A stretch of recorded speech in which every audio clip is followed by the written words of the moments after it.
Well, there's no question that the leeches bring a lot of fish, but I think down in the States, scuds drive a lot of the lake fishing, and you've got some scud patterns for us. Yes, I do, Jack, and scuds are equally popular up here. I christen them the Rodney Dangerfield. Nobody gives them any respect, but the trout sure love them, and that's what gets those big rainbows and browns that we like to chase on the fly-in lakes. Which fly are we going to tie first to the scud family? Well, we're going to start with the smaller ostrich scud, and there's two families of scud, and this one's aimed at imitating the smaller Hyalella species that are common to, very widespread, common to all still waters. Let's go back to the tying vise.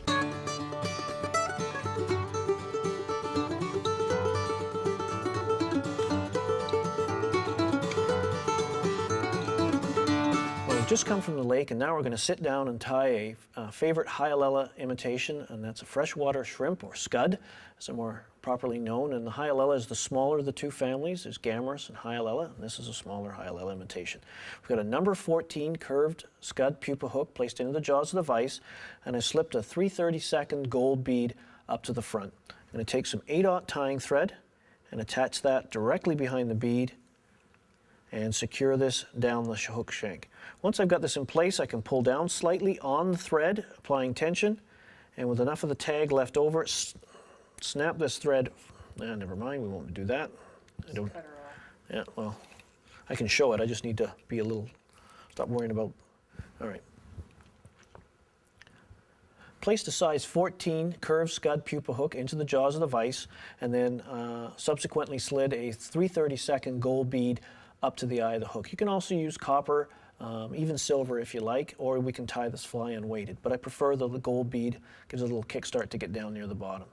I'm going to attach some olive 8/0 tying thread directly behind the bead and secure that back down the hook shank. Once I'm confident the thread is in place, I'm just going to pull down slightly on the bobbin to apply tension and then snap the thread forward to break it off. Saves you using your scissors. And we're just going to carry that down into the bend of the hook, about even with the barb that I've pinched down before I started. Always pinch the barbs down on my hooks before I start, simply because if I break the hook, I'm only out a hook and not out a whole fly.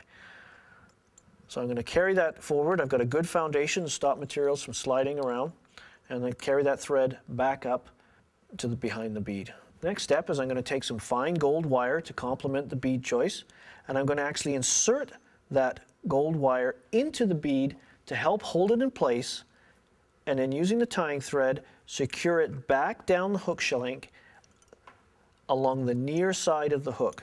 This helps position the rib so when I wind it forward, when I complete the fly, it'll place itself nicely along the body. For my next step, I'm going to once again carry the tying thread back up to the bead where I'm going to tie in the shellback material. For the shellback, I'm going to use some number 12 pearl mylar. This number 12 size best fits this size 14 hook. Smaller sizes, you can go to a number 14. You can also tie the shellback out of the Stillwater Solutions Midge Flex for a little more somber look. But what we're trying to do here is use the pearl mylar to add a little bit of attractive flash to the fly and make our little scud imitation stand out in the sea of other millions of scuds that are along the bottom. I always say we're always trying to make our flies look as the stupidest, most gullible flies out there, so they'll be consumed by trout and not the naturals. So I've just secured that in place directly behind the bead on top of the hook shank. It's going to be a shellback, so I want to make sure it rides on top. And we secured that back down all the way to where that wire is hanging in place. For the body of the fly, we're going to use some Stillwater Solutions dyed ostrich. The Stillwater Solutions Ostrich is a very fine fibered material, ideal for small flies, really works well for both small scuds, chironomids, mayfly nymphs. I'm simply going to take two strands of the ostrich herl. I'm going to gently stroke away the fluff off the base and bind them in place. Again, we want to keep the profile of our fly nice and small, not too fat, to match the natural Hyalella scuds we're trying to imitate. I've got this tied in place, and the thread is now hanging right up at the bead. And we're just going to take both plumes, we tied them in together, and winding them forward, they'll act as one, and we'll just wind them forward in close touching turns all the way up to the bead.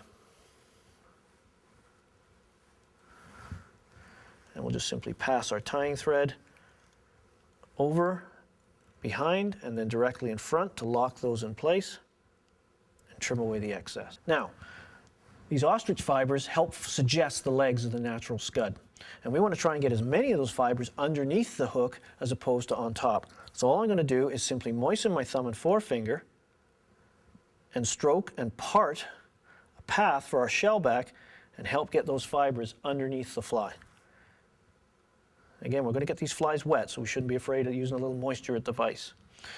Now I'm going to take my gold wire rib, I'm going to place 1/2 turn so the wire is hanging directly down below to help position it.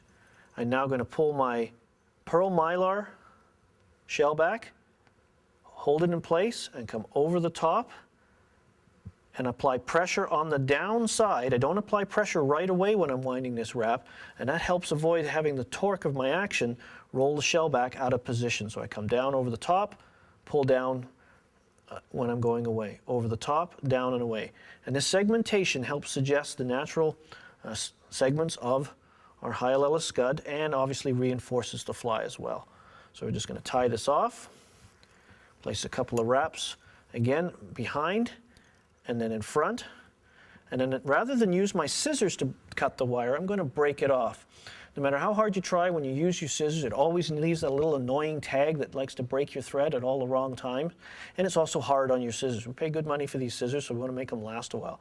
I simply take my thumbnail, place it at the tie-off point, and using a gentle pulling and twisting motion, it takes sometimes some wires are a little stronger than the others, pull and break the wire away. And what happens when that wire breaks, it just disappears slightly under the tying thread, and you notice there's no annoying little tag sticking up, and you extended the life of your scissors. Now we're going to whip finish the fly, but before we do, one of the challenges with bead head flies, particularly smaller ones, is applying head cement. If I dab head cement right on the bead area here, I run the risk of matting all those fibers down and defeating all the animation I'm trying to put in the fly. So what I'm going to do is I'm going to take a brushable product called Fisherman's Glue, and I'm actually going to coat the tying thread and work that into the fly. So I'm going to take this, and I'm just going to put a little dab on, say, 3/8 of an inch of that tying thread, and I'm just going to take a couple of wraps around the base of the bead, and the thread tension will squeeze that super glue off the thread and into the fly and not mat down any of my fibers. Now I'm simply going to perform a standard whip finish, and our fly is almost complete. The final step is to take our shellback material, and I want to trim it even with the bend of the hook to suggest the telson, or the tail, of the natural scud. So there you have the completed ostrich scud. Great imitation whenever trout are focused on smaller scuds of the Hyalella family, especially in the late fall. And it's a great fly to fish on a floating line, a long leader, say 12 to 15 feet, depending on your water depth. The general rule of thumb is the leader should be 25% longer than the depth of water you're fishing.